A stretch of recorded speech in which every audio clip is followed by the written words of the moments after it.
দিন দাঁড়িয়ে থাকলাম, তোমার কথা শুনে স্টিল হয় আমি এখানে দাঁড়িয়ে থাকলাম। এই এখানে দাঁড়াই থাকতেনি পুরো দেখে এমনি চলে আইবেন। ও ওই দাস চলে আইছে। মাতবার ও আর রাখা মনে হবে না আমার নিজের চোখে যা দেখেছি বাপু, ওই স্টাম আমার আর নেই। আমি কিন্তু তোমাদের দেশের বর্তমান রেমিটেন্স যোদ্ধা বাপু।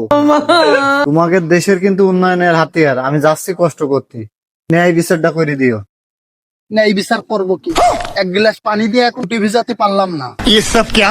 এই মাত্র বারে আনতে হলে নিম্নতম কবুতরের ছাপন্ত জবাই করা লাগে। যাক অপমানই করলো কি আদর করলো তাই বুঝলাম না। আমার মনে হয় জুতোই মেরেছে, কিন্তু মারিনি গেলে কিন্তু আকার ইঙ্গিতে মাইতেছে। উচিত ছিল গো আক্তারে শোনি নাইগা। অমনি আম গাছে মনে হয় কলম দিতে হবে মনে করে দিস।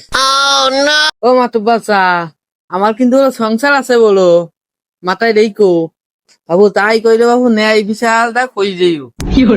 আর হ্যাঁ, আমার বউ কিন্তু হলো মাঝে মাঝে হলো বটির গলায় ঢালে বলো বাপু। আর হ্যাঁ বাপু, তুমি বলো মাঝে মাঝে বলো ওই পথটাই যাও গো ছাগল নিয়ে।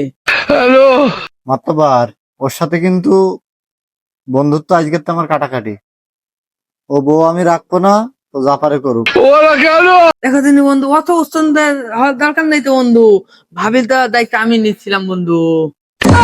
তুই সেই কয়দিন বাইরে থাকে থাকে আমার বাড়ি রাখতে লাগ। তুই দেখে তোর ভাবিকে তুই বুঝাতে পারিস কিনা, যদি বুঝাই বুঝাই রাখতে পারিস তাহলে রাখে। তুই সেতদিন না আসিস সেতদিন আমি দেখে শুনে রাখতে পারি, সমস্যা নেই তো।